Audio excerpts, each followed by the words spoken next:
Estamos gravando esta que é a quinta e penúltima aula da matéria de arqueologia. Não, penúltima não, é penúltima, desculpe. Essa é a quinta e penúltima aula da matéria de arqueologia bíblica, curso bacharel em teologia. Hoje é segunda-feira, 9 de janeiro de 2023, 9 de janeiro de 2023. Deus abençoe a cada um de vocês pelo grande esforço, irmã Ana Bernardino, irmã Gláucia, irmão Gleick, Welvis, Alexandre Guerreiro e irmã Márcia. Obrigado, Deus os abençoe poderosamente. Já apresentamos nossa irmã Nicinha nas nossas orações, crendo que Deus vai entrar com uma intervenção. Estamos hoje com a ausência do pastor Fabiano, né, que por uma justa e nobre causa, né, compraram, tiveram a oportunidade de comprar uma casa. Está ali o pastor Fabiano ajudando com algumas reformas. Demos toda a honra e toda a glória ao Senhor e felizes, né, com essa vitória tremenda que só mesmo a mão do Senhor pode alcançá-la. Estamos com a ausência de momento com o pastor Juarez, ele não fez nenhum contato, provavelmente teve alguma situação de contratempo, e também a pastora Cristiane Leal, que também não nos fez contato. Acreditamos que houve algum tipo de contratempo que atrapalhou até mesmo a comunicação, mas estamos em oração, né, pela vida dos nossos irmãos que se ausentaram sem fazerem contato. Entendemos que essas situações podem eventualmente acontecer. Próxima aula, dia 16, é a última aula desta matéria. Prestem bastante atenção. Esta matéria também eu não vou exigir prova, tá? O bacharel em teologia, como já comentei com vocês algum tempo atrás, eu tenho decidido trabalhar com um bom número de pesquisas. Então, se vocês tiverem um pouquinho de paciência, eu vou já estar começando a liberar as notas de 2 em 2 matérias, de 3 em 3, já para fechar o pacote, né? Não fiquem preocupados, porque eu tenho a completa responsabilidade e controle de tudo. Eu só estou fechando uma documentação muito extensa que eu estou tendo ultimamente, para deixar tudo bem organizado. Um importante aviso que eu quero dar a vocês, além deste: fiquem atentos que esta semana, não vou dizer exatamente se será amanhã, quarta, mas vai ser esta semana, até no máximo na sexta-feira, eu vou estar postando aqui um vídeo de 3 a 4 minutos falando sobre a formatura que teremos em Danbury no dia 18 de março, né, que estaremos dando formatura aos alunos que fecharam o curso básico e fecharam o curso médio em teologia. Se houver interesse, não é obrigado, repito, nenhum aluno aí é obrigado, entenda bem isso, mas se houver interesse de alguns de vocês, né, que já fecharam o básico e o médio e querem não apenas receber o certificado, mas participarem da formatura, né, que nós estaremos entregando para alguns alunos 2 certificados, do básico e do médio, para outros alunos somente do médio. Fiquem atentos que eu vou dar instruções bem específicas, tá? E já na próxima semana eu já terei criado o grupo da formatura. O custo por aluno para cobrir o coquetel será de $100, o custo por aluno podendo levar até 4 convidados. Passando de 4 convidados, haverá uma cobrança de um custo extra de $30 por convidado. Então, já deixo bem adiantado isso, eu vou dar maiores detalhes quando eu fazer a postagem deste vídeo. No momento que você desejar participar desta formatura, alguns já deixaram lá no meu privado, mas reconfirma de novo, e quando nós criarmos o grupo, você então diga sim e você vai aparecer então no grupo da formatura. Se você não quiser participar, ninguém é obrigado, só diga não quero participar ou não vou participar, então eu vou providenciar uma lista dos alunos que vão receber por fora o certificado no mês de abril, maio. Então, abril, maio, eu vou usar esses 2 meses para despachar via correio os certificados. Mas os alunos que quiserem participar da cerimônia, então, eu já também estou com uma lista para dirigir, né, a documentação para proceder à entrega no dia da formatura, que será em Danbury, Connecticut,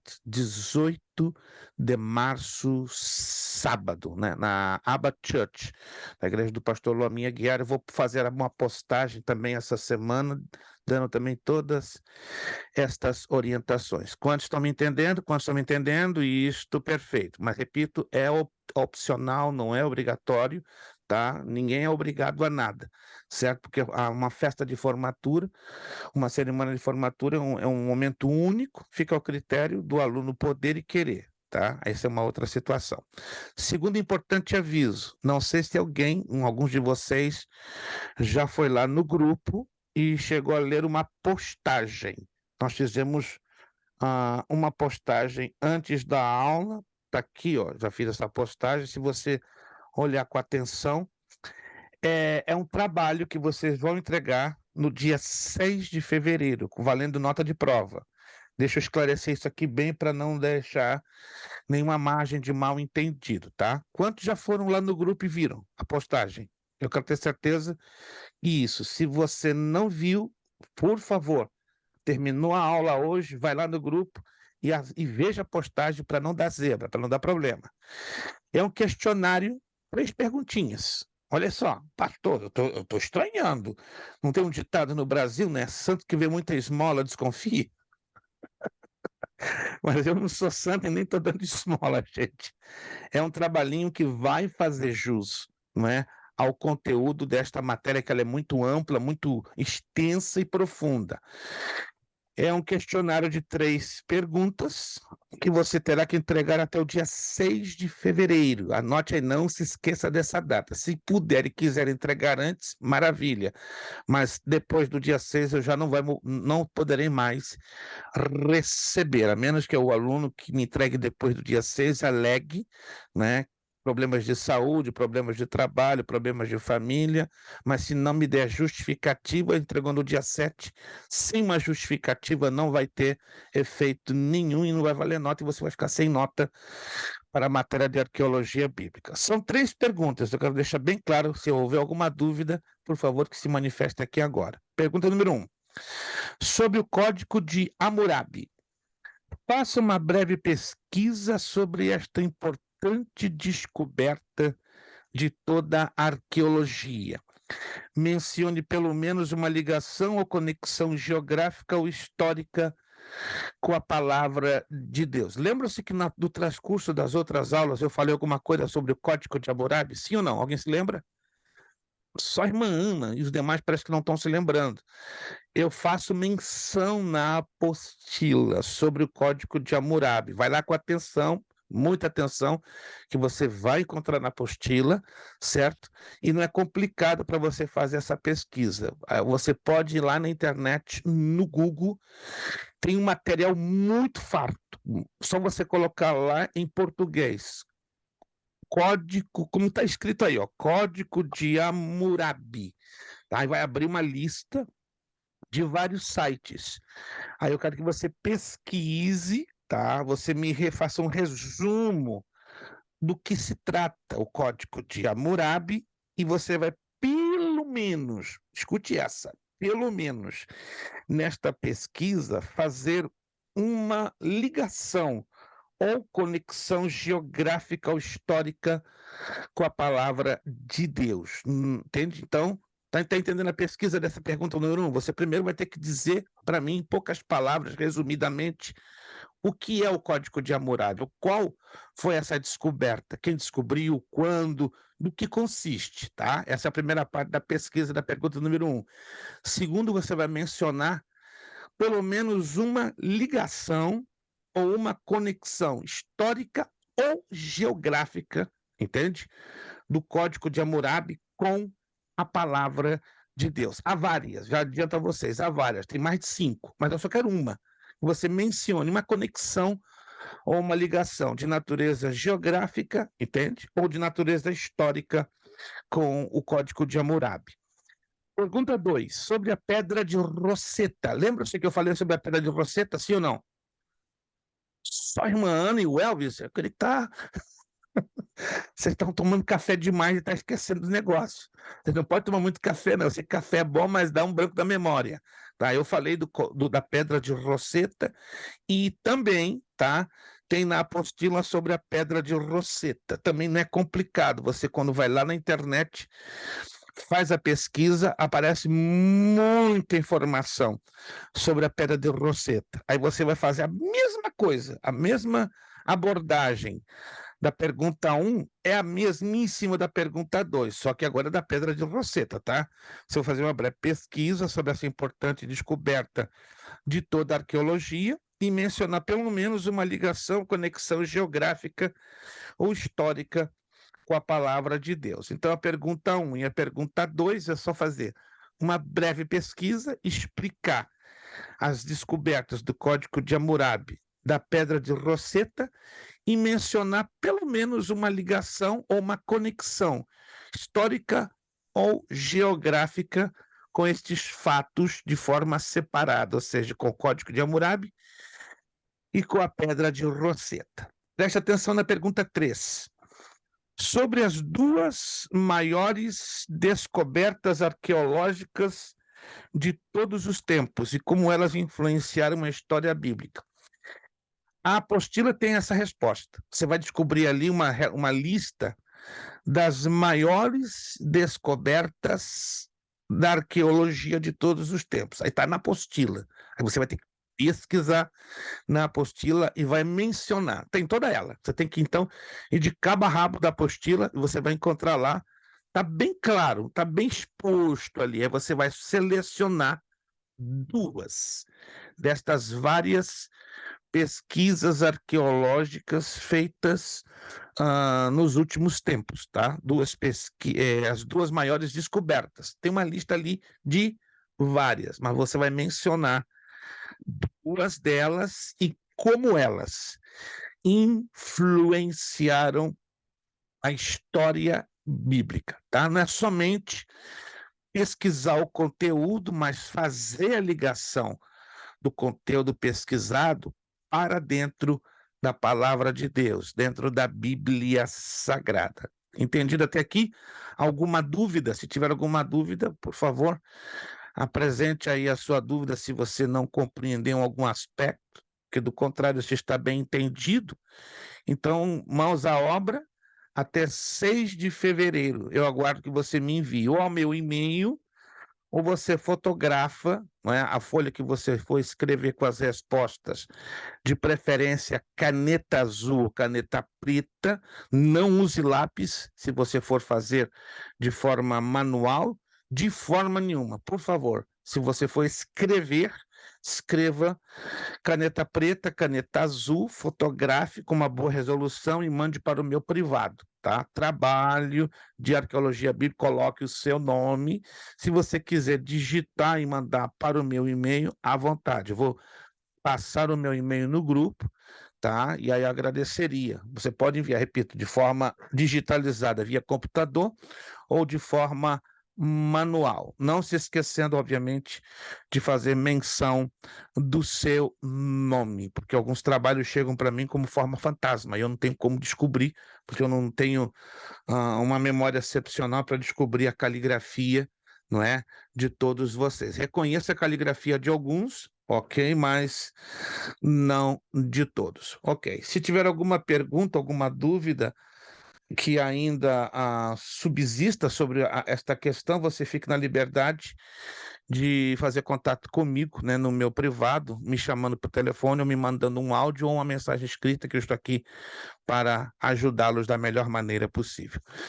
Vamos à nossa apostila na página de número 12. Nós vamos ocupar essa aula falando sobre um dos assuntos mais empolgantes, mais impactantes, não apenas de toda a história da arqueologia secular, mas da arqueologia bíblica. Eu não sei se alguns de vocês já foram lá no grupo e eu mandei um grupo de slides Quem chegou a ver esse grupo de slides? Eu mandei um grupo de slides em PDF. E eu vou trabalhar com este grupo de slides hoje sobre o dilúvio, como é importante entendermos a questão do dilúvio dentro da história ou dentro da própria geografia, que, em outras palavras, o que a arqueologia bíblica nos fala sobre isso. Vou abrir, então, lá o slide. Maravilha, vamos ver se todos estão visualizando. Estão todos vocês visualizando o slide? Todos estão enxergando? Todos? Quero ter certeza que todos estão. Porque o que vocês já receberam no grupo é o que nós vamos falar, né? Nós vamos falar hoje de uma temática bem ampla e provada pela ciência e provada pela geografia bíblica. Eu vou ter que entrar um pouquinho nessa temática da geografia bíblica, né? Nós já estudamos lá atrás, mas não é demais falarmos um pouco. Então, eu vou trabalhar hoje com os slides e vou trabalhar ao mesmo tempo com a nossa apostila, né? Ok, se vocês estão enxergando, então eu saio temporariamente. Deixa eu ver aqui. Eu vou sair, então, temporariamente dos slides, só temporariamente, e isto. Vou sair temporariamente. Vamos, então, à apostila? Isto. Vamos trabalhar, então, já com a apostila. Página de número 12. O dilúvio. Todos lá? Todos ligados na apostila? Perfeito. O relato do dilúvio encontra-se em 12 tijolos, também da Biblioteca de Assurbanipal. Recebem o nome de A Epopeia de Gilgamesh. Olha que interessante.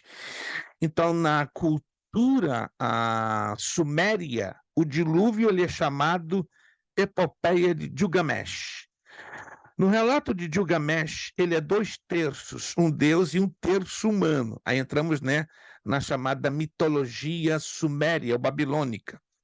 Existe um documento antigo que afirma que um tal de Gilgamesh foi rei de Uruk, porém não se sabe se é o mesmo Gilgamesh do relato mitológico.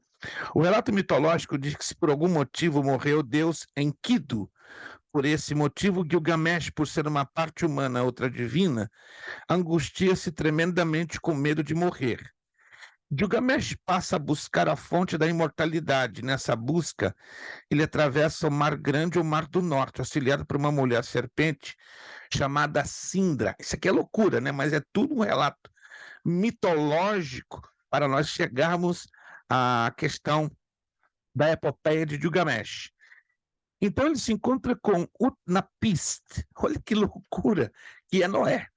E este lhe conta que se tornou imortal. Utnapishtim é comunicado pelos deuses da destruição de todos os seres viventes. Os deuses pediam a Utnapishtim para construir uma embarcação utilizando 30.000 cestos de palha.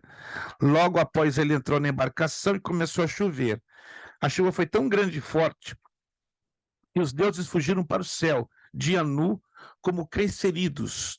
A deusa Ashtar gritou de tanto pavor como os gritos da dor de parto. Depois de terminar a chuva, Utnapishtim ficou 7 dias dentro da embarcação. Enquanto esteve ali, soltou. Olha que doideira isso aqui. Uma pomba, uma andorinha e, finalmente, um corvo. Voltando para a página 13. O corvo não voltou mais. Mais tarde, a embarcação permaneceu sobre uma montanha. Após alguns dias, as águas baixaram e Utnapishtim ofereceu um sacrifício que os deuses apareceram como moscas para consumir o sacrifício. Nessa desordem, o deus Enlil aparece e fica desagradado pelo fato de Utnapishtim estar vivo ainda. Por isso pergunta: por que Utnapishtim está vivo se ordenei que todos os seres vivos fossem destruídos? Nesse instante surge o deus Ea, que sugere a Enlil que dê imortalidade a Utnapishtim. Enlil aceitou a sugestão. Tudo louco, na verdade, tudo estranho, rocambolesco. Mas tem ou não uma semelhança com o relato bíblico? Sim ou não? É uma semelhança enorme. Embora muita coisa distorcida, muita coisa esticada, fora de ordem, sem sentido humano, porque é o quê? É uma mitologia, é uma história contada pelos sumérios, mas que queiramos ou não, ela tem o quê? Um encaixe, ela tem, de uma certa forma, um enquadramento com o que a Bíblia Sagrada assim nos traz. Não é de surpreender, então, que Satanás tenha inspirado um grupo de pessoas já dentro de uma grosseira idolatria para copiar, obviamente, o relato bíblico. Isso não nos assusta, isso não deve nos impressionar, é o que acontece com a grande maioria das seitas e heresias, né? Quando elas lançam as suas ideias, algumas delas, quase 80%, 70% delas, têm base nas escrituras sagradas, né? Não precisamos ir muito longe, né? Os testemunhas de Jeová, os mormons, têm muita base dentro da escritura sagrada que é seriamente distorcida. Vamos então agora aos nossos slides. Só precisei ler essa parte, só para vocês terem a visão da coisa, certo? Aqui vamos então aos nossos slides. Isto, vamos lá. Deixa eu só mudar aqui o posicionamento.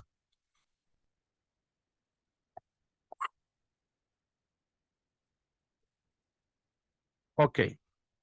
Bom, seremos obrigados a falar um pouco de geografia bíblica, né? Para nós entendermos essa visão bíblica, histórica e arqueológica do dilúvio. Geografia bíblica. O que é geografia? Etimologicamente quer dizer geo, terra, e grafém, descrever. A geografia limitou-se, de fato, durante séculos a descrever a Terra. Entretanto, a partir do século XIX, assumiu um caráter científico. Então, geografia torna-se a ciência que estuda a superfície da Terra no seu aspecto físico, econômico e humano. A geografia bíblica é a mais restrita, pois está limitada às regiões da Bíblia, ou seja, a 234ª parte da superfície da Terra, bem como sua forma, seus acidentes físicos, clima, fauna, flora, produções, populações, divisões políticas. Sua importância para os leitores das Sagradas Escrituras está na localização, informação e interpretação dos fatos bíblicos, que muito nos auxilia na compreensão da palavra de Deus. Seu estudo é indispensável, pois através dela os acontecimentos históricos tornam-se mais nítidos, as profecias mais expressivas e as alusões da poesia bíblica mais inteligíveis. Então, isto é o foco da geografia que está dentro da arqueologia bíblica. As fontes da geografia bíblica, sua principal fonte da geografia bíblica é a própria Bíblia. Ela mesma se encarrega a fornecer nomes de lugares, acidentes físicos, povos, circunstâncias e acontecimentos com eles relacionados. A segunda fonte é a história, que se divide em divina e profana. A terceira, que é o objeto do nosso estudo, é a arqueologia. O general Bonaparte mudou toda a situação. A expedição ao Egito, com efeito, foi talvez um desastre militar, mas, sem dúvida alguma, um grande êxito científico, escreveu o cientista da época, Sir Charles Marston, em A Bíblia Disse a Verdade, um livro maravilhoso. Se você quer um livro para evangelizar, está aqui, ó. A Bíblia Disse a Verdade. Se não me engano, este livro está disponível no Amazon em português. Se não me engano, eu tenho ele em inglês, né? Mas, se não me engano, ele tem disponível em português no Amazon. A partir daí, iniciou-se várias expedições arqueológicas ao Egito, Mesopotâmia, Arábia, Palestina, Síria, etc. Escavações em Tel El Amarna, no Egito, em 1887, e descoberta dos pergaminhos do Mar Morto em 1947, em Corã. Isso aqui, meus irmãos, é algo que poucos sabem, poucos conhecem e pouquíssimos entendem. É a linha da criação do universo, é uma tábua comparativa dos dias da criação e dos períodos geológicos. Quando a Bíblia fala de dias, entenda bem, a palavra dia no hebraico tem 4 diferentes significados. Repito, a palavra dia no hebraico tem 4 diferentes significados. Mencionamos alguns deles. Período de 24 horas, número 1. Período de 12 horas, número 2. Período de tempo determinado ou previamente determinado, número 3, e um período de tempo indeterminado ou desconhecido.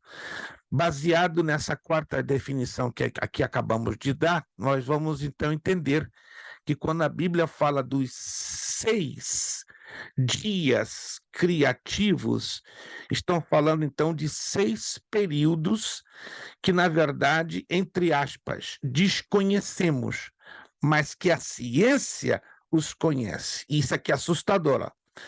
Aqui, então, olha com muita atenção isso aqui. Os dias da criação são divididos em 6. Concordam comigo? Quem concorda comigo? Segundo a Bíblia, os dias da criação são divididos em 6.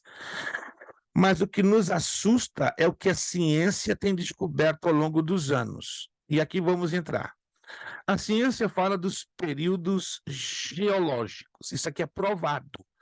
E a ligação, a semelhança é grandiosamente grande, é tremendamente próxima demais para afirmarmos que se trata de uma mera teoria. Há coisas que, obviamente, não podemos, de forma nenhuma, provar, né? E tem coisas que são provadas. Então, vamos aqui, que isso aqui é muito interessante. Olha só, o primeiro e o segundo dia da criação, segundo a ciência, ela está ligada com o primeiro período geológico chamado Eozoico, tá?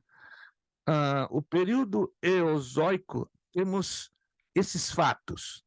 E a Terra se informa e vazia, Gênesis 1:2, é o aparecimento da luz cósmica, efeito do atrito molecular, a expansão. As águas em suspensão separam-se das águas sobre o globo terrestre e forma-se a abóboda celestial. É a narrativa de Gênesis 1:6-10. Então, esses dois fatos ligados ao primeiro e ao segundo dia estão diretamente relacionados com esse primeiro período da geologia chamado Eozoico. As semelhanças não param por aí. No terceiro dia da criação, ele entra no chamado período primário. Na verdade, 2 períodos. O terceiro dia ele entra no período primário e no período secundário. E o que aconteceu no período primário? Segundo a geologia, no período primário, foi dividido em 2 partes, em Eozoico e Paleozoico. Mas, à luz da Bíblia, o que significa isso? Deus cria a relva, os musgos, a erva, as árvores frutíferas, chamada radiolaria. Aparecem os continentes. Quando? No terceiro dia, segundo a Bíblia, que segundo a ciência é o período primário ou o período eozoico.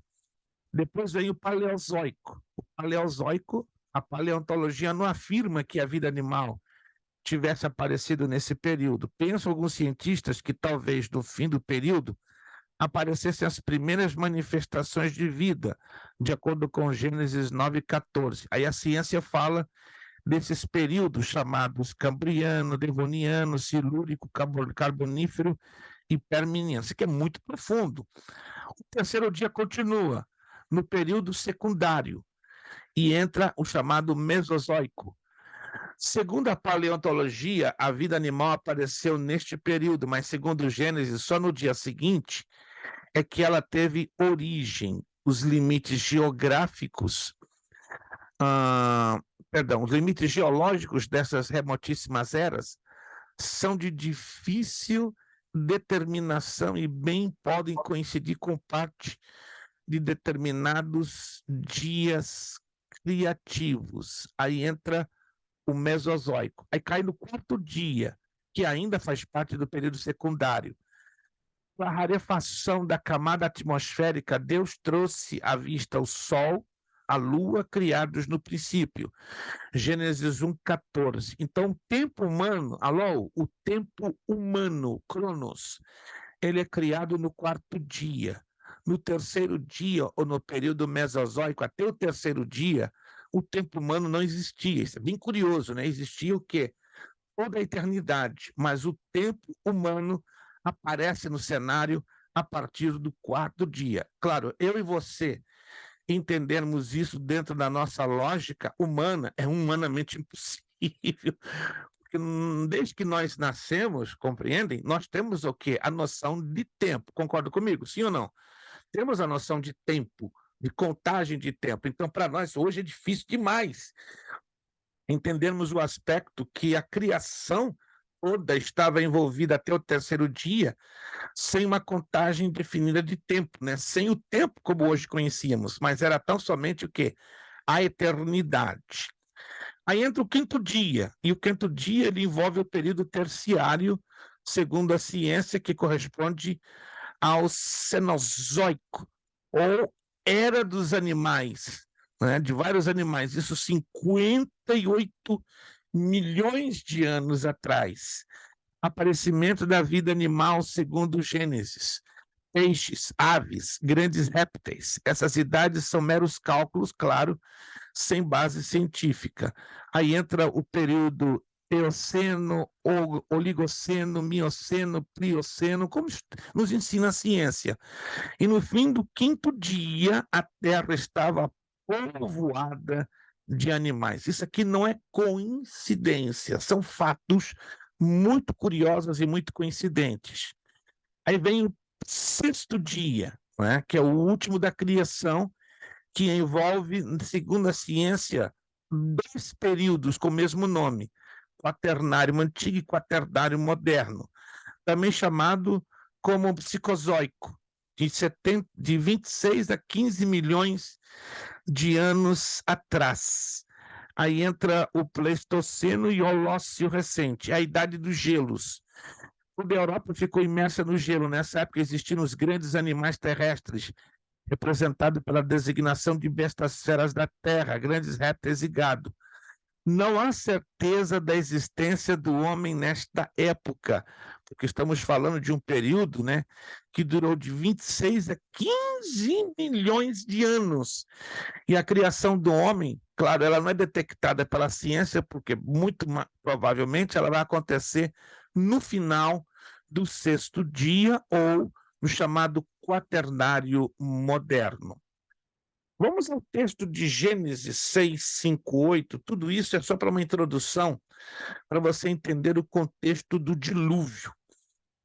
Viu o Senhor que a maldade do homem se havia multiplicado na terra e que era continuamente mal todo o desígnio do seu coração. Então se arrependeu o Senhor de ter feito o homem na terra, e isso lhe pesou no coração.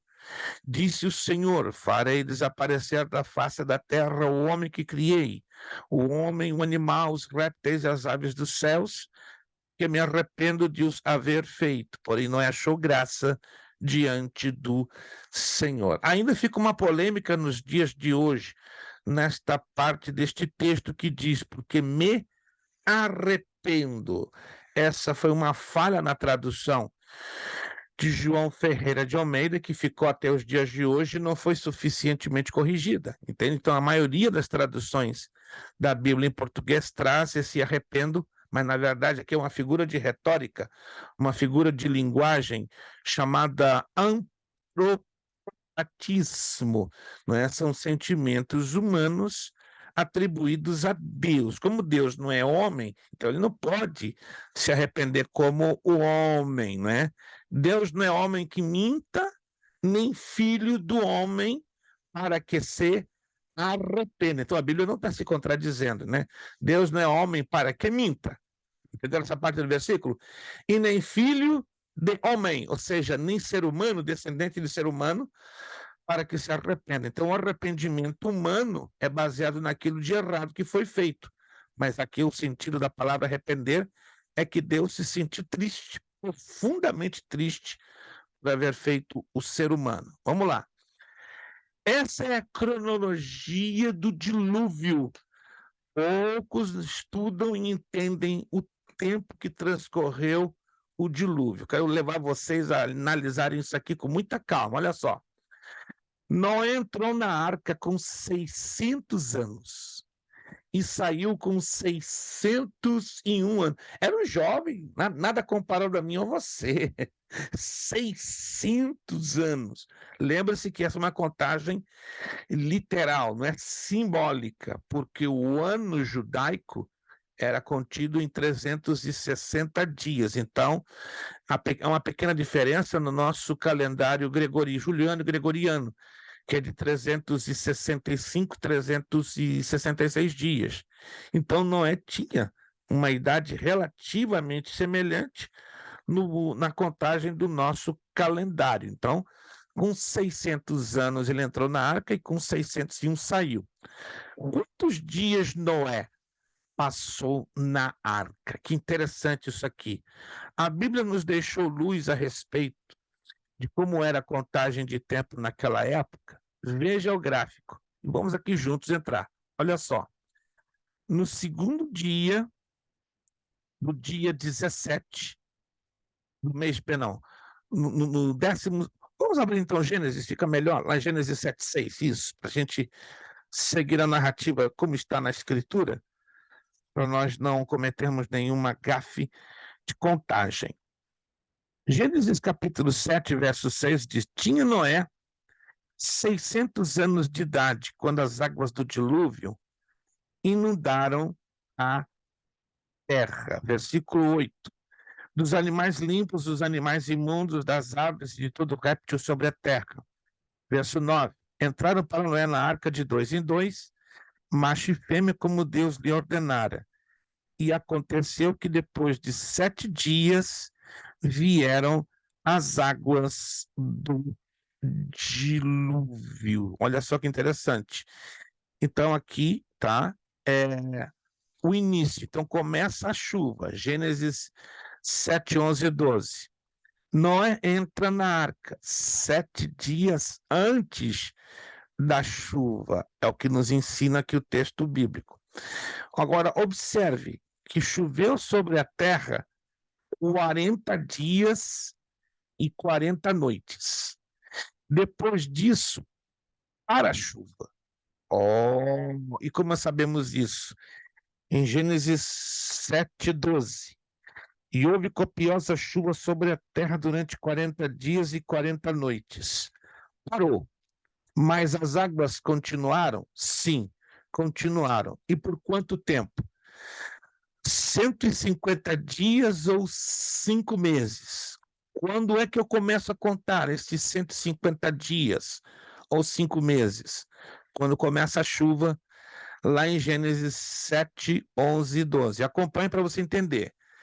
40 dias chove sem parar. Parou. E no que parou, tomam-se quanto tempo para as águas começarem a baixar? 110 dias. Como é que eu sei disso? Gênesis capítulo 8, versículo 3. As águas iam escoando continuamente de sobre a terra e minguaram ao cabo de 150 dias, ou seja, 150 dias foi o tempo que as águas prevaleceram sobre a terra. Me acompanhe? Dos quais 40 dias choveu sem parar. E depois dos 40 dias, 110. Não tinha chuva, estão me entendendo? As águas começaram aos pouquinhos a baixarem. Vamos lá. A arca, quando é que ela encalha no Ararat? Gênesis 8:4. No dia 17 do 7º mês, no ano 600 da vida de Noé, a arca para no Ararat. Vou repetir isso aqui, é interessantíssimo porque a Bíblia dá essa cronologia. No dia 17 do 7º mês, a arca repousa sobre as montanhas do Ararat. A chuva começa no dia 17 do segundo mês, no ano 600 da vida de Noé. Agora, qual o tempo completo da cronologia do dilúvio? Desde que Noé entra na arca até o momento que Noé sai da arca. 377 dias, um pouco mais de um ano. Vamos lá então agora entender isso aqui. Quando a arca para no Ararat, ainda ela fica parada lá em cima, 74 dias. Que loucura! 74 dias. De acordo com Gênesis 8:5, aparecem os picos dos montes. Gênesis 8:5. E as águas foram minguando até o 10º mês, em cujo primeiro dia aparecem os cumes dos montes. O tempo que levou entre a arca que parou no Ararat, olha só que interessante, até o momento que aparecem os picos, transcorrem-se 74 dias. E aí a cronologia vai avançando.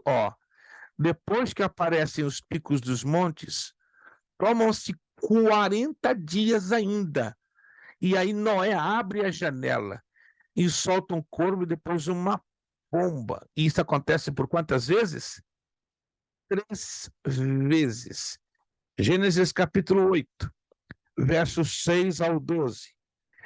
Ao cabo de 40 dias, abriu Noé a janela que fizera na arca, e soltou um corvo, o qual, tendo saído, ia e voltava, até que se secaram as águas de sobre a terra.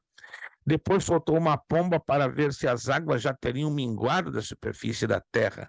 Mas a pomba, não achando onde pousar o pé, tornou ele para a arca, porque as águas cobriam ainda a terra. Noé, estendendo a mão, tomou-a e a recolheu consigo na arca. Esperou ainda outros 7 dias e de novo soltou a pomba fora da arca. À tarde ela voltou a ele, trazia no bico uma folha nova de oliveira. Assim entendeu Noé que as águas tinham minguado de sobre a terra. Então esperou ainda mais 7 dias e soltou a pomba, ela, porém, já não tornou a ele. Olha que interessante. Então, depois que Noé abre a janela e solta um corvo e depois uma pomba, isso acontece por 3 vezes, ainda passa o quê? Se transcorrem 50 dias. Quando, então, finalmente, Noé remove a cobertura da arca. Gênesis 8:13. E sucedeu que no primeiro dia do primeiro mês do ano 601, as águas se secaram de sobre a terra. Então Noé removeu a cobertura da arca e olhou, e eis que o solo estava enxuto. Mas não foi imediatamente que Noé sai. Olha que interessante isso aqui. Depois que Noé remove a cobertura da arca, como diz aqui o texto de Gênesis 8:13, ainda transcorrem 56 dias. Uau! E finalmente, em Gênesis 8, 14, 16, aí sim, Noé sai da arca. E aos 27 dias do segundo mês a terra estava seca.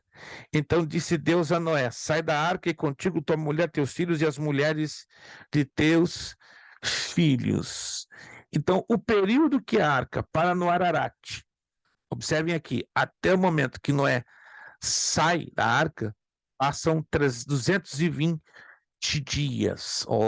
E o total, de ponta a ponta, 377 dias. Considerando a contagem de tempo dos primeiros 150 dias, correspondendo a 5 meses de 30 dias, os antediluvianos tinham uma contagem de tempo semelhante aos dias de hoje. A criação e o dilúvio, isso aqui é importante termos em mente. O homem apareceu na Terra mais ou menos em 4000 a.C. Até o dilúvio foram aproximadamente 1656 anos, de acordo com a cronologia bíblica. Nesse período não há registro bíblico de idolatria. Já o dilúvio traz uma calamidade humana. A terra estava corrompida e cheia de violência. Gênesis 6:11. Era como se Deus viesse arruinar a sua obra e dissesse que não valia a pena ter criado a humanidade. Porém, Noé achou graça diante do Senhor, era homem justo e íntegro e andava com Deus. Gênesis 6, 8, 9. Noé e sua família e um casal de cada ser vivente na terra são salvos do dilúvio e repovoam a terra. Aí entra o período pós-diluviano, como já falamos, né? Que é a narrativa de Gênesis capítulo 8 em diante. E os filhos de Noé que saíram da arca foram Sem, Cã e Jafé. Estes três foram os filhos de Noé, e destes se povoou toda a terra. Gênesis 9, 18, 19. Inicia aí a origem de todos os povos e nações que conhecemos até os dias de hoje. Olha só, aqui a formação dos povos e a formação das nações. Aqui está o Monte Ararat, local aonde encalhou a arca, lá nos montanhas do Cáucaso, lá em cima, entre a Turquia e a Geórgia. Olha o que acontece. Os filhos de Noé, Sem, Cã e Jafé. Preste atenção. Jafé foi o pai dos jafetistas, que geraram os europeus. Cã foi o pai dos africanos, camitas. E Sem foi o pai dos semitas, que geraram os asiáticos. Jafé, jafetitas europeus, Cã, camitas africanos, Sem, semitas asiáticos. Vamos avançar. Aqui temos um mapa que mostra, né, a formação dos povos e das nações. Todos os descendentes de Jafé foram importantes na preparação do cristianismo. Todos os descendentes de Cã foram importantes na preparação do islamismo. E todos os descendentes de Sem foram importantes para a preparação do judaísmo. Após o dilúvio, como já falamos, Noé e sua família habitaram na região do Monte Ararat, localizado numa região onde hoje conhecemos como Turquia, próximo à fronteira com o Irã e a Armênia. Já falamos, né? Sem povoou o sudoeste da Ásia, Cã povoou a África, Canaã e a Península Arábica, e Jafé povoou a Europa e parte da Ásia. Essa é uma visão do Ararat hoje. Se alguém for ali, né, e Deus vai me dar vida e saúde, que com o meu papel eu vou nesse lugar, já estive, né, na verdade, 2 vezes, mas eu quero levar alguns de vocês. Isso aqui é um mosteiro católico próximo, já a 50 quilômetros do Ararat. Daqui para frente ninguém pode se mover, porque o governo turco não permite movimentos na beirada do Monte Ararat. Você só pode ir até mais ou menos 50 quilômetros antes de chegar uma estrada que dá a subidinha para lá. Então, é a melhor visão que você pode ter do Monte Ararat aqui, ó, dentro desse mosteiro católico. Agora, isso aqui é fantástico. A NASA, em 1968, lançou essa fotografia, que não é uma coincidência. É a proa, ou seja, é a base da arca encontrada lá em cima, mas o governo turco não permite a subida de ninguém. Só se tem essa informação por via satelital. Todos os anos agora, com o degelo, né, com o aquecimento global, essa visão ela fica bem mais clara, bem mais nítida, né, sobre os vestígios da arca lá em cima no Monte Ararat. Certo? Vamos então, creio que eu já cheguei até o final. Isto. Vamos então voltar à apostila e vamos falar sobre agora a Torre de Babel. Sim, Elvis. Qual linhagem dessa que nós aí brasileiros encaixa aí? É Jafé? No caso, seria descendência? Jafé, exatamente, Jafé, né? Ainda que alguns de nós tenhamos aquela mistura, correta? Aquela miscigenação, certo? Mas vamos dizer que o brasileiro não tem uma raça 100% definida, né? O Elvis vai entender isso e os alunos, né? O brasileiro, basicamente, ele é fruto da origem do europeu, não é? do índio e do negro, entende? É muito raro a gente dizer o brasileiro nativo. Se a gente for olhar como, por exemplo, quem é o norte-americano nativo? Os índios que habitaram os Estados Unidos por milhares de anos, entende? Então, declarar qual é a raça pura em uma determinada nação é bastante difícil, que é o caso daqui. Todas as nações que foram colonizadas, é praticamente impossível você dizer, não, essa é a raça pura daquela nação, né? Etnicamente, pela ciência, a raça pura é aquela que sempre habitou o território em si, né? Então, se a gente parte do princípio histórico e étnico, a raça pura dos Estados Unidos são os índios Cherokee, os índios Sioux, tem uma grande quantidade de índios, que eram em torno de 9 tribos, que habitavam o território norte-americano. E se a gente for olhar para o Brasil, não é diferente. Os tupis, os guaranis, os tamoios, os crenhacaores, eles são a raça pura no nosso Brasil. O detalhe é que o brasileiro hoje ele tem a maior predominância pela origem europeia, ou seja, muitos de nós temos sangue europeu, não é? Como eu acredito que o Elvis, por ter esses olhos cor de turmalina, tem sangue europeu, não tem jeito. Já alguns de vocês têm uma mistura com índios, com negros, com japoneses, ou seja, tem pessoas que são resultado de 4, 5, 6 misturas. Eu sou resultado de 3 misturas. Eu tenho sangue judeu, né? Sangue italiano e sangue espanhol. Então é uma mistura enormemente, né? Já eu conheço um aluno que não sei como, ele é uma simpatia na Terra, da turma da quarta-feira. Ele é fruto de 6 raças. E é um sorriso, eu falei, uau, você foi privilegiado, né? Ele tem descendência de italiano, de francês, de esquimó, de índio, de escravo, de cafuso. Gente, é uma coisa assim. E é uma simpatia, 6. E tem uma pele clarinha, acredite se quiser.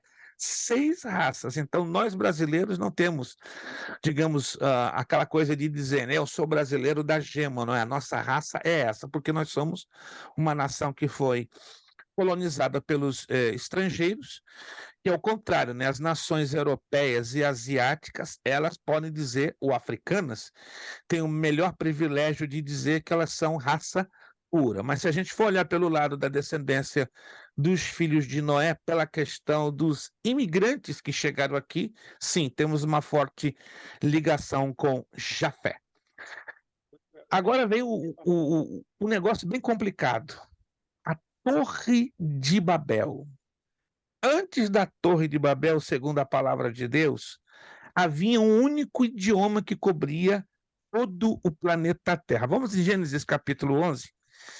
É interessante a gente analisar isso sempre à luz da Bíblia, nunca trabalhando somente com a visão científica, ou histórica, ou geográfica. Gênesis capítulo de número 11. Vamos ler essa narrativa que vai do versículo 1 ao versículo de número 9. Muito interessante isso aqui. Ora, em toda a terra havia apenas uma linguagem e uma só maneira de falar. Sucedeu que, partindo eles do Oriente, deram com uma planície na terra de Sinear e habitaram ali.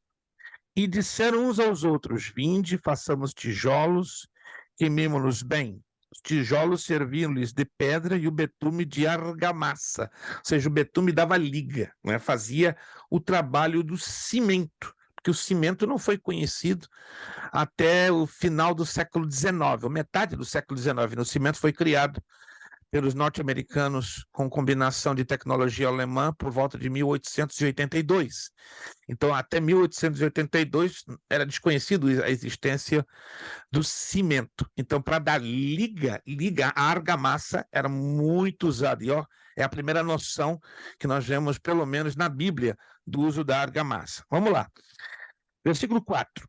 Disseram, vinde, edifiquemos para nós uma cidade e uma torre, cujo tope chegue até os céus, e tornemos célebre o nosso nome, para que não sejamos espalhados por toda a terra. Observem isso aqui, olha, essa declaração desse povão aqui no versículo 4. Me acompanhe. Que construamos o quê? Uma cidade e uma torre, que alcancemos o céu e tornemos célebre o nosso nome. Olha o espírito de individualismo ou de individualização ou de egoísmo já latente no ser humano, quer ser famoso, não é? Projetar o seu nome, para que não sejamos o quê? Espalhados por toda a terra. Alguns de vocês se lembram o que Deus disse originalmente lá atrás sobre a questão de ser ou não ser espalhados na terra? Alguém se lembra? Deus deu uma ordem lá atrás, bem lá atrás, sobre a questão de ser ou não ser espalhados na terra. Alguém se lembra? Para multiplicar, né? Como? Multiplicados. Repita, Deus o seu mandou áudio não está bem, multiplicar, né? irmã. Não apenas crescer, mas se multiplicar e espalhar-se por toda a terra. Vamos lá então em Gênesis, lá no início, para ficar bem claro, porque muitas das vezes nós não entendemos o porquê das coisas. Gênesis capítulo 1, versículo 28. Vou esperar que você abra a sua Bíblia. Isso aqui é importante. Gênesis capítulo 1, versículo número 28. E Deus os abençoou. Abençoou o quê? Ao homem e à mulher. E lhes disse, olha só o que Deus diz e ordena. Sede fecundos. Isso quer dizer, vocês vão multiplicar bastante. Multiplicai-vos.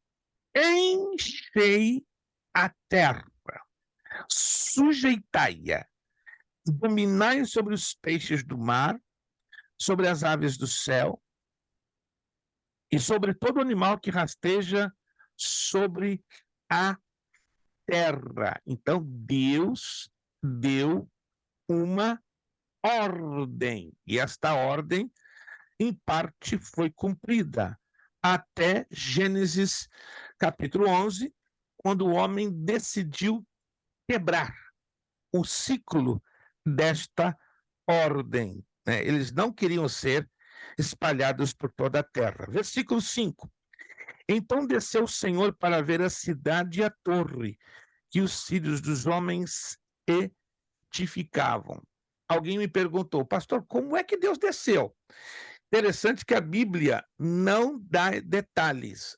Porém, alô, se você quiser anotar aqui, é a segunda vez que a Bíblia implica a ideia de anjos. Que a primeira, você se lembra, foi lá no Éden, quando Deus colocou um querubim para guardar o caminho da árvore da vida. Alguém se lembra disso? Lá no Éden, Deus coloca um querubim com uma espada flamejante para guardar o caminho da árvore da vida. E a segunda declaração bíblica, ainda que não explícita, senão implícita, ou seja, está por detrás dos bastidores, provavelmente está aqui em Gênesis 11:5. E o Senhor, então desceu o Senhor, que nosso Deus é espírito. Concordamos com isso? Ou não? Nosso Deus é espírito. Então esse descer pode implicar numa manifestação angelical, ou seja, algum anjo representando o próprio Deus, e por que não admitir que tenha sido a primeira aparição na terra do anjo do Senhor? Embora, repito, a Bíblia não dá detalhes, a gente apenas trabalha com a ideia da expressão que o verso 5 diz, né? Então, desceu o Senhor para ver a cidade e a torre que os filhos dos homens edificavam. Ok, vamos crer que pudesse ter sido uma manifestação angelical. E o que o anjo do Senhor viu lá no verso 6? E o Senhor disse, eis que o povo é um, e todos têm a mesma linguagem. E isto é apenas o começo.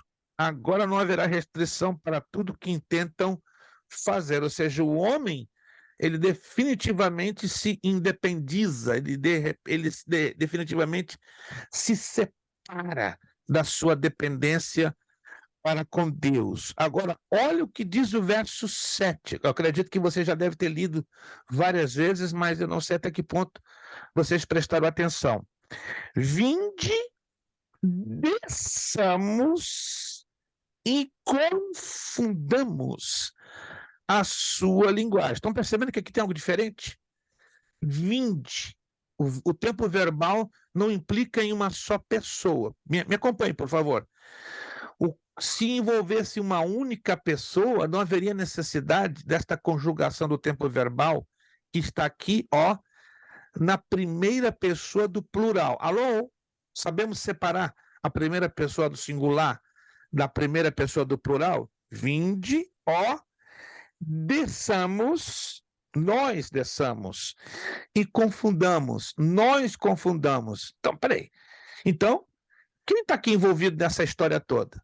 A Trindade, o Pai, o Filho e o Espírito Santo. Mas a Bíblia não traz isso declaradamente. Claro que não, porque quando estudamos sobre a Santíssima Trindade, é uma das poucas doutrinas bíblicas chamada doutrina implícita. O que é doutrina implícita? Está por detrás dos bastidores, está por detrás de um pano de fundo, mas a Bíblia deixa pistas, né, desta doutrina. E esse nome Trindade, ou Santíssima Trindade, você não vai encontrar em nenhum lugar da Escritura Sagrada. Então aqui nós temos a segunda manifestação bíblica da Trindade. Alguém se lembra qual é a primeira manifestação na Bíblia da Trindade? Alguém se lembra? Vamos lá.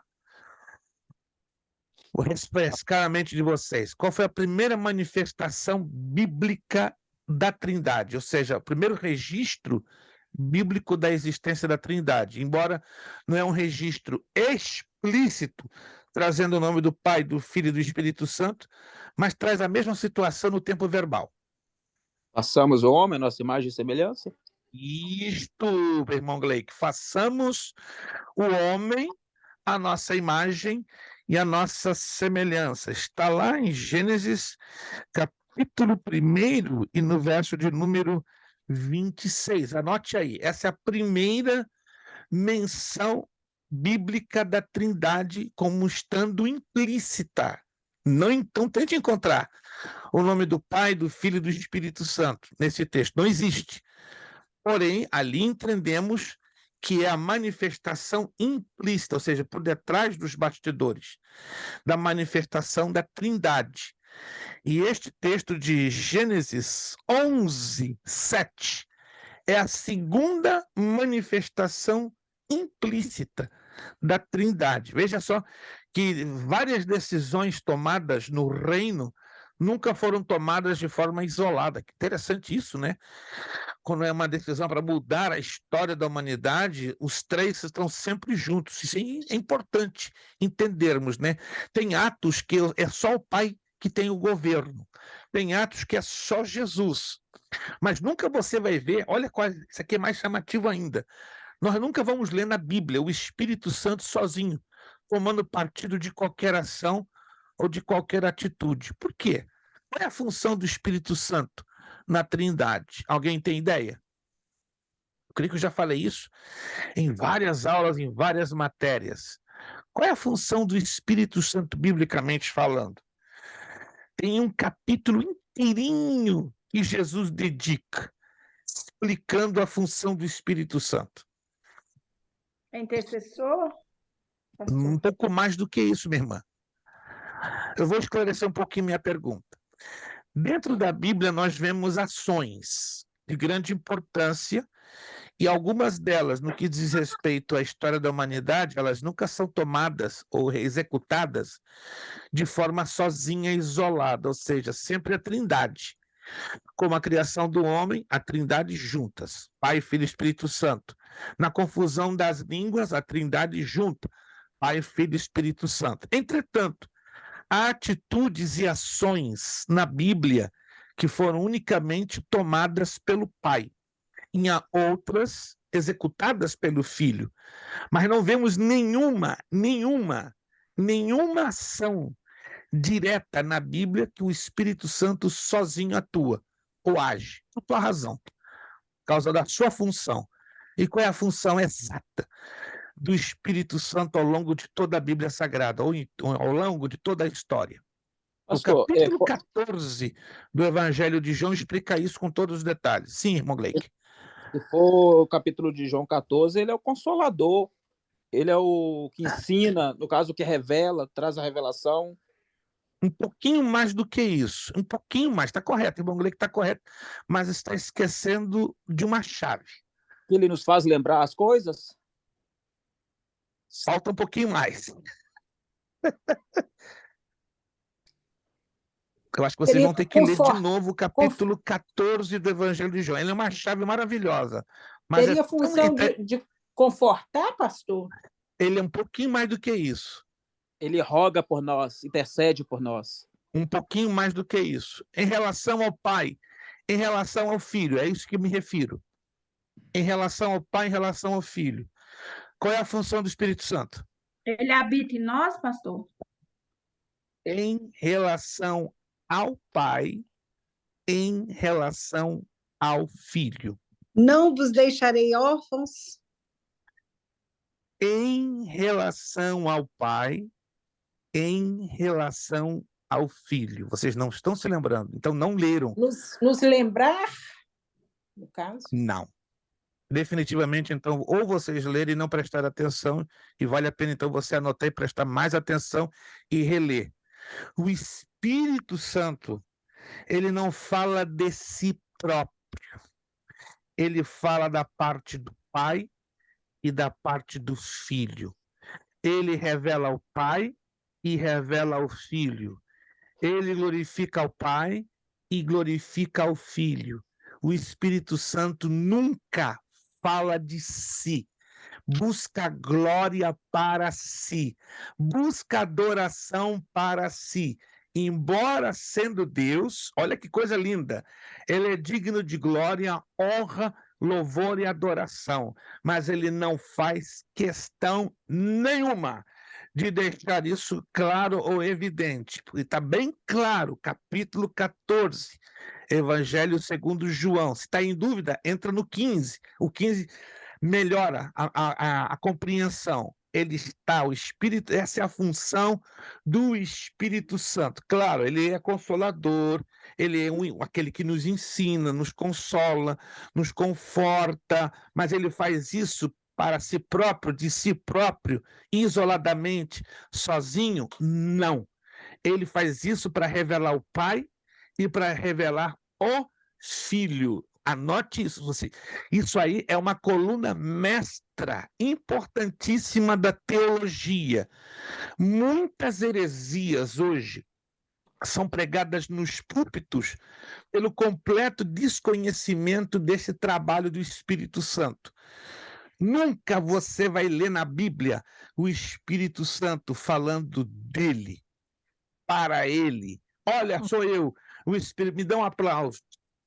O Espírito Santo, ele revela o Pai e revela o Filho. Anotaram aí? É por isso que fala que eu e o Pai faz morada em você através do Espírito Santo. E o Espírito Santo não pode glorificar porque ele mora em nós. Imagina, nós já tem a audácia de querer se exaltar. Então, o Espírito Santo que mantém nós glorificando o Pai e o Filho. Exatamente. Ele não poderia fazer isso, morando dentro da gente. Senão a gente, nós não ia conseguir ser humilde, já não consegue, né? Com ele. Já é difícil. Agora parem para pensar. Isso aqui dá nó na cabeça, porque veja bem que a gente tem o hábito de colocar na visão humana, na lógica humana, mas na lógica humana não funciona. Na lógica humana não funciona. Preste atenção no que eu vou dizer agora. Eu creio que eu já falei isso aqui em uma aula, vou falar de novo. O Pai e o Filho, na visão da eternidade, não na minha, na sua, na nossa visão, eles têm forma física. Como é que é? Na visão da eternidade, o Pai e o Filho têm forma física. Só o Espírito Santo não tem forma física. Opa, peraí. Quando nós dizemos Deus está aqui, não está errado. Deus está aqui entre nós. Só que é o Espírito Santo que, na verdade, está entre nós, revelando o Pai, alô, e revelando o Filho. Mas diz a Escritura que depois que recebermos os corpos glorificados, na ocasião do arrebatamento da igreja, em primeiro lugar, no dia do arrebatamento, quem vamos ver primeiro? Assim, de cara. Vamos lá. Quem vai ser a pessoa que nós vamos ver de cara no dia do arrebatamento? O arrebatado é Jesus, não? Jesus, primeira carta de João, capítulo 3, versículo 2. De cara, vamos ver Jesus. Então vamos conhecer Jesus como ele é fisicamente. Peraí. Mas Jesus nunca, ele foi algum tempo, ele teve algum corpo físico? Não. Ele assumiu o corpo físico por causa do amor que ele teve pela humanidade para morrer na cruz do Calvário. E esse amor é tão intenso que levou ele a manter esse corpo físico. Teve um aluno de uma outra turma me questionou, pastor, por que Jesus não voltou ao seu ponto original? Porque ele sempre foi espírito. É verdade. E agora a resposta que a Bíblia nos dá, porque ele nos amou de tal maneira, como diz lá em Romanos, que ele decidiu manter um corpo físico glorificado e com as marcas. Então, fisicamente falando, Jesus Cristo está aonde? No céu. Na terra. Então, pastor, seria certo dizer que ele dá testemunho do Pai e do Filho, no caso? Exatissimamente. O Espírito Santo dá testemunho do Pai e do Filho. Então, imediatamente após o arrebatamento da igreja, nós vamos ver Jesus. Ele não está fisicamente na terra. Anote isso. Isso não é heresia, não. Isso é bíblico. Quem está na terra é o Espírito Santo que revela o Pai e revela o Filho. Está me entendendo um pouquinho? Porque aqui dentro, no plano humano, não entra. Aqui, ó, no plano humano, não entra, não encaixa.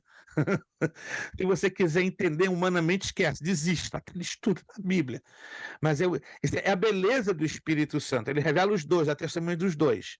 Agora, quando nós vamos ver o Pai, fisicamente falando, a Bíblia fala.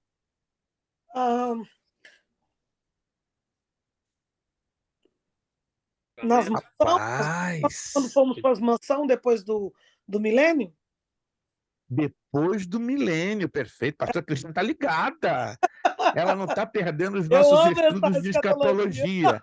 Apocalipse, capítulo 22. Se você não se lembra, vamos lá ler esse texto. E você pode pegar muita gente de calça curta fazendo essa pergunta. Quando é que nós vamos ver o Pai fisicamente? Depois do milênio. Na verdade, passa o milênio, passa o juízo final, entra novos céus e nova terra. Quando fomos para mansões. Isto, na verdade, na Nova Jerusalém. Apocalipse, capítulo 22. Eu quero ler esse texto com vocês, como importante. E, pastor, tudo isso por causa de Babel? Calma, a próxima aula vai ser a última, eu vou desenvolver bem essa temática de Babel. Eu quis trabalhar bem com a temática do dilúvio hoje, né? Que são as mais importantes dentro da arqueologia bíblica. E na próxima aula, como vai ser a última, eu vou trabalhar bem, bastante bem, em cima da questão da Torre de Babel. Apocalipse, capítulo 22. Então me mostrou o rio da água da vida, brilhante como cristal, que sai do trono de Deus e do Cordeiro. Anote aí, Deus, Cordeiro, Deus. Letra maiúscula. Na maioria das vezes, no Novo Testamento, se refere ao Pai. Mas vai haver textos que você vai ver num só versículo 2 vezes a palavra Deus. 2 vezes. E às vezes confunde. Quando você pensa que é uma repetição, não é. Porque uma vez se refere à Trindade e a outra vez se refere ao Deus Pai. Mas aqui está falando exatamente de quem? De Deus Pai. Cordeiro já é mais fácil. Aqui estamos vendo que se trata da pessoa do Senhor Jesus Cristo. Então, na Nova Jerusalém vão ser vistos 2 tronos, um do Pai e outro do Filho. Versículo 2. No meio da sua praça, de uma em outra margem do rio, está a árvore da vida, que produz 12 frutos, dando seu fruto de mês em mês, e as folhas da árvore são para a cura dos povos. Nunca mais haverá qualquer maldição nela. Nela estará, de novo, gente, presta atenção aqui, ó, o trono de Deus, de novo, do Pai, e o trono do Cordeiro. Tá entendido aí, então? Então, na Nova Jerusalém vão ser vistos os 2 tronos, de Deus, que é o Pai, e do Cordeiro, Jesus Cristo. Olha o versículo de número, o finalzinho do verso 3. Os seus servos o servirão. Servir a quem? A Deus, ao Pai ou ao Cordeiro? Jesus. A resposta está no verso 4. contemplarão a sua face, e na sua fronte está o nome dele. Apocalipse diz que nós vamos receber um novo nome numa pedrinha. Lembra-se disso? Quem se lembra? Lá no livro do Apocalipse, que nos será dada uma pedrinha com um novo nome escrito. Alguém se lembra ou não? Ninguém se lembra? Eu lembro. Esse texto, lá em Apocalipse, que vai ser dado uma pedrinha a cada um de nós com um novo nome escrito. Só a pastora Cristina que se lembra, que pena. Ok, agora presta atenção aqui. O verso 4, e contemplarão a sua face. Face de quem? É só você raciocinar biblicamente. No dia do arrebatamento, de cara, quem nós vamos ver a face? De Jesus. Mas aqui, vamos ver a face do Pai. E contemplarão a sua face. Porque, olha, e os seus servos o servirão. Mas a gente sempre serviu a Jesus, desde lá de trás. Só que aqui vai ser um momento especial, que vamos servir além de Jesus, vamos servir ao Pai. É que hoje, no nosso conceito humano, fica complicado separar os três, na verdade, porque não tem como separar os três. Não tem. Não tem você como separar o Pai, nem o Filho, nem o Espírito Santo. Porque nós temos hoje o quê? Um encontro espiritual, uma manifestação espiritual dos três em nós, pela revelação do Espírito. Mas na eternidade, não tente entender isso, gente. Isso aqui é o máximo que a gente consegue explicar em palavras humanas. Com novos céus, nova terra e um corpo glorificado, então a gente vai ver a coisa separada. Só o Espírito Santo que a gente não vai conhecer, porque ele é Espírito. Mas isso é mistério, gente. A mente humana não alcança. Alô? Quantos estão me entendendo? Um pouquinho, só um pouquinho. A mente humana não alcança. Está lá na primeira carta de Paulo, aos Coríntios, capítulo 1. Vamos lá, já vamos fechar em 10 minutos a nossa aula. Primeira carta de Paulo aos Coríntios. Primeira carta de Paulo aos Coríntios. Deixa eu ver se é o primeiro capítulo ou se é o segundo capítulo. Deixa eu ver aqui direitinho, que não está me vindo com clareza a memória. Que diz assim: coisa que o olho não viu, que o ouvido não ouviu, e nem subiram ao coração do homem, são aquelas coisas que Deus preparou para aqueles que o amam, tá? 1 Coríntios 2:9. Mas como está escrito, nem olhos viram, nem ouvidos ouviram, nem jamais penetrou em coração humano o que Deus tem preparado para aqueles que o amam. E aí no versículo 10, mas Deus nos revelou pelo Espírito, que o Espírito a todas as coisas prescruta até mesmo as profundezas de Deus. Então não tente entender coisas que hoje, para nós, é altamente difíceis e limitadas na nossa mente humana. Porque tudo que nós hoje, que podemos entender de Deus e de sua palavra, está aqui, ó, no versículo de número 10. Mas Deus nos revelou pelo Espírito, porque o Espírito a todas as coisas prescruta e até mesmo as profundezas de Deus. Ou seja, nós temos uma revelação de Deus da parte do Espírito Santo, porém, pelo fato da nossa humanidade, essa revelação não pode ser completa, porque somos humanos e estamos ainda debaixo do jugo do pecado. Quantos estão entendendo, gente? Ainda não estamos debaixo do jugo do pecado. Estamos num corpo humano, tendenciosos, inclinados para o pecado, mas depois com o corpo glorificado. E na eternidade, com tudo perfeito, aqui dentro, ó, vai mudar. Nossa mente vai mudar da água para o vinho. Compreendido essa parte? Compreendido essa parte? Perfeito. Na próxima aula eu quero dar uma ênfase sobre a Torre de Babel. Só demos uma rápida pincelada, nos dedicamos hoje a falar sobre o dilúvio. Na próxima aula, para fechar né, a nossa matéria de arqueologia bíblica. Eu já vou anunciar a próxima matéria, que, se Deus quiser, começaremos no dia 23 de janeiro, tá? Então, na próxima aula, nós vamos fechar aqui falando sobre a Torre de Babel, entrando um pouquinho mais na cultura sumeriana, e vamos falar um pouquinho de Abraão para fecharmos, tá? Deixa eu voltar nessa tecla aqui, ó. Lá no grupo, eu coloquei, então, já o trabalho valendo nota de prova. Então, você terá até o dia 6 de fevereiro. Está lá no grupo, vai lá no grupo. São 3 perguntas, tá? Você tem toda a liberdade. Eu vou deixar o meu e-mail para vocês. Vocês podem mandar via e-mail para mim, ou no meu privado. Caso você queira fazer à mão, não use lápis. Caneta preta, caneta azul, fotografe e mande para o meu privado. É um questionáriozinho de pesquisa em 3 partes, tá? Leia com atenção. Qualquer dúvida que você tenha no meio do caminho, por favor, entre em contato comigo. Não faça nada na dúvida, tá bom?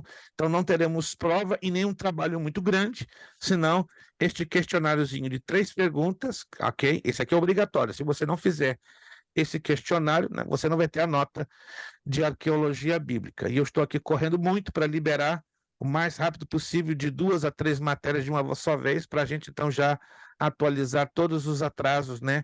Que uma semana que tivemos aquela de férias ainda, infelizmente, não foi o suficiente, mas nós estamos trabalhando pesado para isso.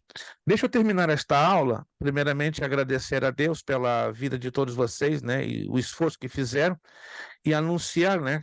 Nunca é demais, né? Já fiz esse anúncio, mas não é todos os dias, né, que Deus nos privilegia com grandes bênçãos, né? Como hoje tivemos muita alegria de ouvir esse testemunho da irmã Glaucia, que o pastor Fabiano e a irmã Glaucia conseguiram, graças a Deus, adquirir a sua casinha própria. Mais uma vez, digo parabéns, e que a boa mão de Deus fortaleça e sustente vocês, né, a levar adiante. Agora é mais um compromisso, mas o Deus que providenciou a bênção, com certeza vai providenciar os meios, né, para vocês honrarem até o final este compromisso para a glória do Senhor. Temos também a alegria de anunciar que no dia 3 de fevereiro, anote aí na sua agenda, vocês que puderem, não serão todos que puderem, de repente você que está aí em Massachusetts, tiver um tempinho vago, uma oportunidade, e quer dar um pulinho na cidade de Danbury para prestigiar quem? A nossa irmã poetisa, escritora, Ana M. Santos, ou Ana Bernardino, como que ela estará lançando o seu livro de poesias, Estrela de Davi. Gente, recomendo. Estaremos ali para a bondade e misericórdia de Deus, dia 3 de fevereiro, já o endereço já postei no grupo, tá? Se você pode prestigiar a nossa irmã, você, claro, terá acesso a um exemplar abençoado desta obra para a glória do Senhor, né? Cremos que é a primeira, só a primeira, dentre várias outras que o Senhor nosso Deus estará entregando nas mãos da nossa irmã Ana Bernardino. Então, se você puder estar no dia 3 de fevereiro, 8 da noite, tá? Lá no endereço que já está assinalado lá no grupo, será uma benção, né? Entendo que alguns de vocês, por trabalho, vários compromissos que estão em Massachusetts, não terão as condições, mas você que está mais pertinho aí em Connecticut, esteja lá. Eu vou estar lá, né? Fui com os convidados pela bondade de Deus, né? Pelo carinho da nossa irmã Ana, e porque também, né, eu juntei o útil com o agradável. No dia seguinte, que é o primeiro sábado, nós temos aula lá no nosso núcleo, na Abba Church, do pastor Loamin, da nossa escola teológica. Então, irmã Ana, Deus abençoe, estamos aí já contando nos dedos a chegada desta data de 3 de fevereiro, onde Deus será mais uma vez glorificado. Vamos então terminar a nossa aula agradecendo a Deus com oração, né? Queremos pedir nossa irmã Márcia Rogéria Melo, lá da cidade de Gardner. Vi lá no mapa, cidadezinha escondida, irmã Márcia, a senhora está no meio do campo, meu Deus! Eu acho que quando eu vou a Massachusetts em abril, eu ia em março, mas eu vou em abril, vou ficar hospedado provavelmente em Hudson, e aí eu vou dar uma escapadinha, converso com a senhora, não vou cair de paraquedas para fazer uma visita à senhora, né? Nesse meio campo. Essa tá escondida mesmo, hein? Vi no mapa, falei, para com isso. Ela se isolou do mundo e de todos. Espero que a irmã esteja gostando aí da sua nova casinha, Muito né? feliz, Eu conheci a pastor. residência ali da irmã Márcia em Malden, lugarzinho também parecia agradável, mas agora ela decidiu É esnobar, foi muito lá no meião do mato. Meu Deus! É muito gostoso, pastor. Nós estamos Deve ser amando, Deus tem nos igualzinho onde o abençoado. Elvis mora, né? Em Billy Rick, onde ele mora também é coisa de campo.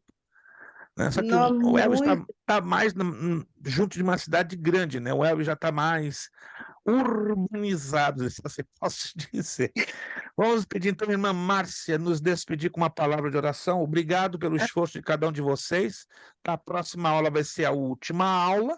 Já vou anunciar a próxima matéria, que será o irmão Kleber Tomás, e eu estou aqui correndo o máximo para não deixar ninguém na mão. Fiquem tranquilos, eu nunca deixei nenhum de vocês na mão, e vamos estar já liberando algumas notas. Lembrando que essa semana vou estar postando o vídeo da formatura de 3 a 4 minutos. Os interessados, por favor, se manifestem. Nós estamos tendo dificuldade com pessoas voluntárias que nos ajudem. Precisamos de 5 alunos que só temos de momento, nossa, 2 irmãs, a irmã Sandra Sandim, que é da turma do médio, e a irmã pastora Cristiane. Só temos 2 pessoas, precisamos de mais 3 alunos que possam nos ajudar na organização da formatura. Se não tivermos esses 5, não teremos formatura. Esse é o problema. Eu sozinho não posso fazer praticamente nada. Então, vamos estar orando para Deus providenciar mais 3 alunos. 2 já temos, né? Se os 5 não estiverem